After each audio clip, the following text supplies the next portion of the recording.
Hello বন্ধুরা, আমার নতুন একটি ব্লগে আপনাদের স্বাগত। ফরেন ট্যুরের কথা ভাবলে প্রথমেই যে জায়গাগুলো মাথায় আসে তার মধ্যে বালি অন্যতম। বালি এখন ভীষণ ট্রেন্ডিং একটি জায়গা।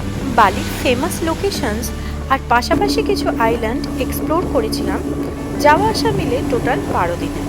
বালির সমস্ত ভিডিও তথা সম্পূর্ণ ট্যুর গাইড আমার এই চ্যানেলে পেয়ে যাবেন। আজ বলবো বালি ট্যুরের টোটাল কস্ট, ভিসা প্রসিডিওর, সিম কার্ড, ট্রান্সপোর্ট, ওখানের কারেন্সি, হোটেল কস্ট, ফুড ইত্যাদি বিষয়।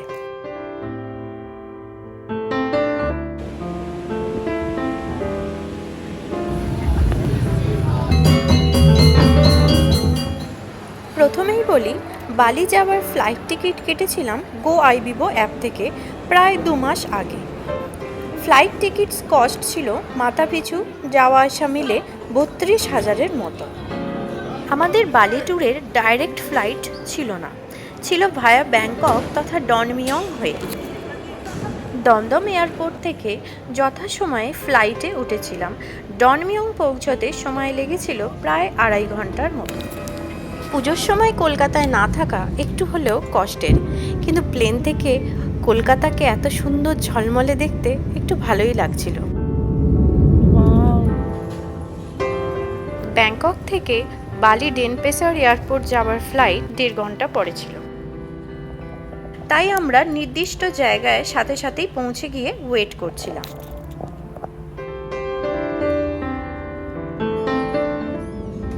ডনমিয়ং থেকে বালির ডেনপেসার এয়ারপোর্ট পৌঁছাতে লাগলো প্রায় 3.5 ঘন্টা।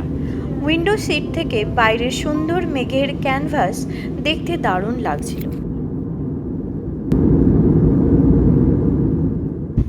ফ্লাইট থেকে দেখা প্রথম সুন্দর বালি আইল্যান্ড।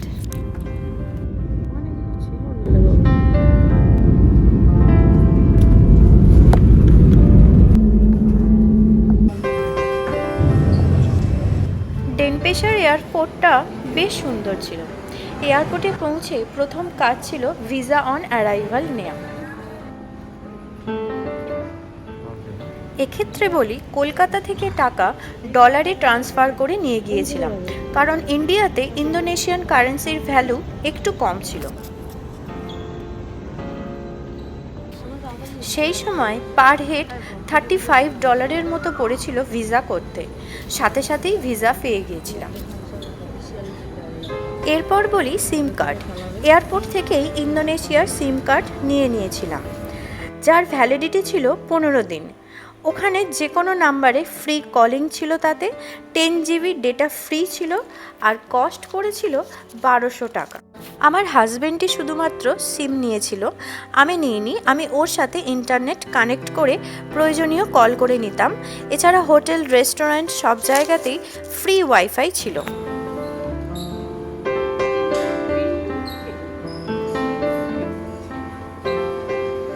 এরপর হোটেল পৌঁছানোর জন্য কিছু টাকা এয়ারপোর্ট থেকে ইন্দোনেশিয়ান কারেন্সিতে এক্সচেঞ্জ করে নিয়েছিলাম। সব টাকা করিনি একেবারে, কারণ শহরের বিভিন্ন জায়গাতেই কারেন্সি এক্সচেঞ্জ বুথ ছিল, আর টাকার ভ্যালু চেঞ্জ হয় মাঝে মধ্যেই। এক্ষেত্রে যেসব মানি এক্সচেঞ্জ বুথে পিটি কথাটি লেখা থাকবে, সেখান থেকে এক্সচেঞ্জ করাটা সিকিওর। এরা প্রপার রিসিপ্ট দেয়, আর এয়ারপোর্ট থেকে এক্সচেঞ্জ করলে ভ্যালু অনেকটাই কম পাবেন। এয়ারপোর্ট থেকে বেরিয়ে হোটেল পৌঁছেছিলাম স্কুটিতে। ইন্ডিয়ার র্যাপিডো অ্যাপের মতোই গোজেক এবং গ্র্যাব, এই দুটি অ্যাপের মাধ্যমে স্কুটি বুক করা যায় ওখানে। শর্ট ডিস্ট্যান্সের জন্য এই অ্যাপ থেকে স্কুটি বুক করে নিতাম, আর যখন 2-3 দিন কোথাও স্টে করতাম, তখন ওখান থেকেই স্কুটি রেন্ট শপ থেকে স্কুটি রেন্ট করে নিয়েছিলাম। পৌঁছলাম কুটা।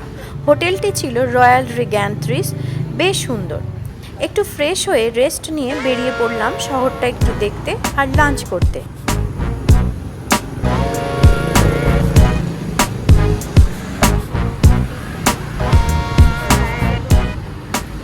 লাঞ্চ বলতে নাসি গোরেং, অর্থাৎ ওই ফ্রাইড রাইস টাইপ।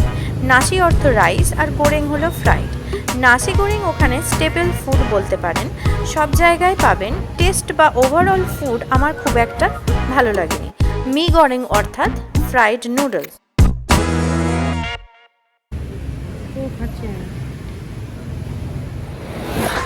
এবার একটু ঘুরতে ঘুরতে ওখানের কারেন্সির কথা বলি।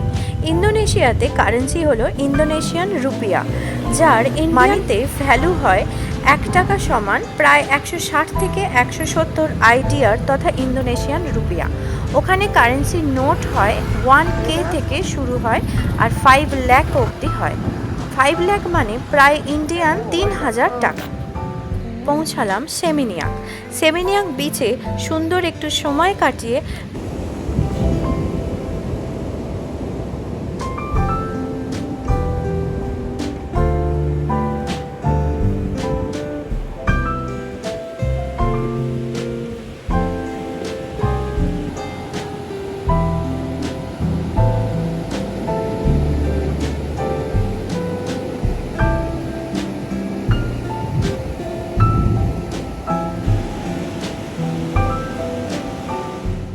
লাঞ্চ সেরে নিলাম।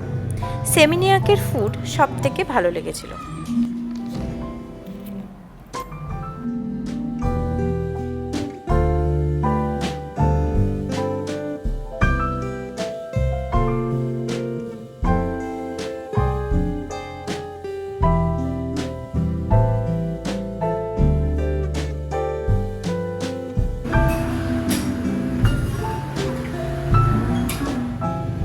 সন্ধ্যেতেই হোটেলে ফিরে আবার চারপাশ ঘুরতে বেরোলাম।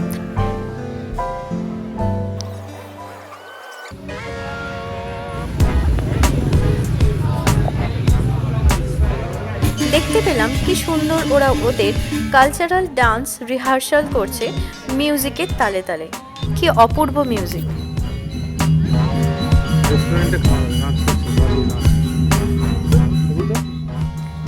তারপর এক হোটেলেও দেখতে পেলাম বালির ট্র্যাডিশনাল ডান্স।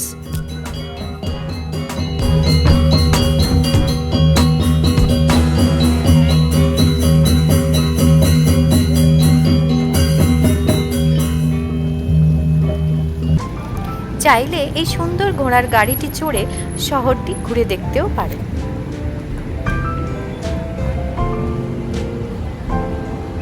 চারিদিকে সুন্দর সুন্দর হোটেল, রেস্টুরেন্ট, রাস্তাঘাট আর দারুণ মার্কেট, সবটা ভালো করে স্মৃতিতে গেঁথে নিলাম। তারপর হোটেলে ফিরে ফ্রেশ হয়ে ঘুমাতে গেলাম পরবর্তী জায়গায় যাবার প্রাণভর্তি এক্সাইটমেন্ট নিয়ে।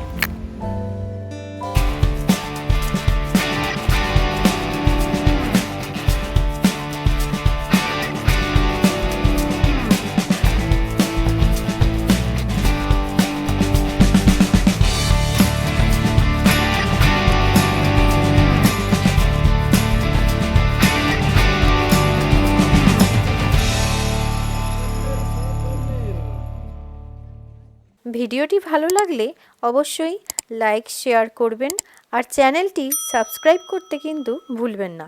Thanks for watching.